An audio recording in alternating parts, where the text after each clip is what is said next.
Hi everyone, welcome to information loaded channel. ఒక కొత్త రీతిలో జరిగిన అంశం గురించి మనం ఇప్పుడు డిస్కస్ చేద్దాం. అయితే పుణ్యం కోసం వెళితే సుమారు 43 మంది చనిపోయిన ఘటన గురించి మనం మాట్లాడుకుందాం. ఎక్కడ ఈ ఘటన అనుకుంటున్నారా? బీహార్ రాష్ట్రంలో చోటు చేసుకుంది. మనం సాధారణంగా చూసుకుంటే పంచభూతాలు, నీరు, నిప్పు, ఇలా పంచభూతాల్లో దేనికి కోపం వచ్చినా, అదేవిధంగా ఏ తప్పు జరిగినా సరే మరణించే వారి సంఖ్య చాలా ఎక్కువ ఉంటుంది. అయితే ఈ మధ్యకాలంలో మనం వర్షాకాలం ఎప్పుడు వచ్చినా సరే వరదలు చూస్తుంటాం. అదేవిధంగా ఎండాకాలం వచ్చిన తర్వాత చాలా ప్రాంతాల్లో, అటవీ ప్రాంతాలలో ఆ ఎండ వేడికి అగ్ని ప్రమాదాలు కూడా చోటు చేసుకోవడం చూసుకుంటాం.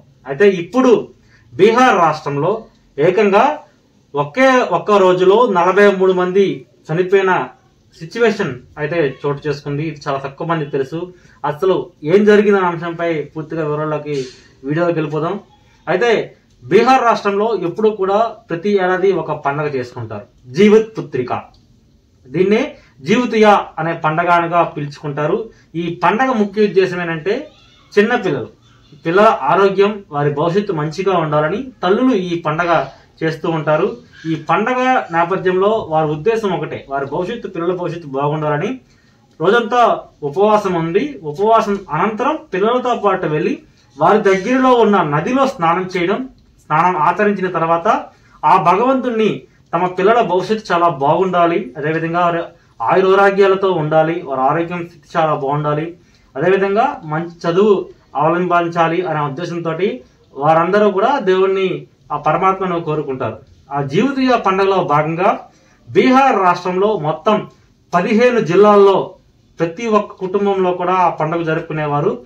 యథావిధిగా ప్రతి ఏడాదిలాగే ప్రతి ఒక్క తల్లి ఉపవాసం ఉండి తమ పిల్లలతో సహా తమ దగ్గరలో ఉన్న నది వద్దకు వెళ్లి నదిలో స్నానం ఆచరించడానికి వెళ్లారు. అయితే రాష్ట్రం మొత్తం 46 మంది గల్లంతయ్యారు. 46 మంది గల్లంతైతే చిన్నారులు, అంటే స్నానం చేసే ప్రక్రియలో వారు కొట్టుకుపోయారు.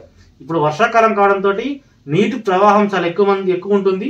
తగిన జాగ్రత్తలు, ఒకవైపు ప్రభుత్వం తగిన జాగ్రత్తలు తీసుకోలేదు, మరోవైపు తల్లిదండ్రులైన శాతం అంతా వరద ఉధృతి ఎక్కువ నేపథ్యంలో నదుల వద్దకు వెళ్లే సమయంలో కొన్ని జాగ్రత్తలు తీసుకోవాలి. నదిలో స్నానం ఆచరించే సమయంలో తమ పిల్లలను గట్టిగా పట్టుకొని కేవలం ఏదైతే 3 సార్లు మునుగుతారో ఏదైతే ప్రాసెస్ ఉంటుందో దగ్గరుండి చాలా తక్కువ లోతులో ఉన్న దగ్గరికి వెళ్ళాలి. కానీ సరైన జాగ్రత్తలు తీసుకోకపోవడంతో ఇప్పుడు మొత్తం 46 మంది గల్లంతయ్యారు. 46 మంది గల్లంతైతే అందులో 43 మంది మృతదేహాలు ప్రభుత్వానికి లెక్కలకు తెలిసింది. ఇంకా 3 మాత్రం ఇంకా చనిపోయారా, కొట్టుకుపోయారా, ఇంకెక్కడైనా బతికున్నారని తెలియాలి. కానీ ఇలాంటి నదులు, అదేవిధంగా వరదల్లో కొట్టుకుపోయిన వారు చాలా ఎక్కువ శాతం, 99.9% మృత్యువాత పడిన వారి సంఖ్య ఎక్కువ ఉంటుంది.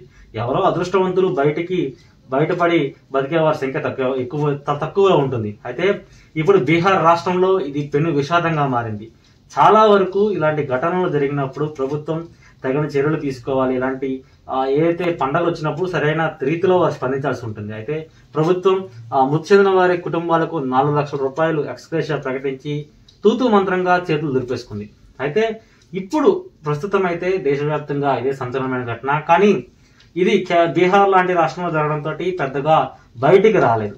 అయితే ఈ జీవితీయ పండుగ ఎన్నో కుటుంబాల్లో విషాదం నెలకొంది. అదేవిధంగా తమ కన్న పేగును బంధాన్ని తెంచేసింది.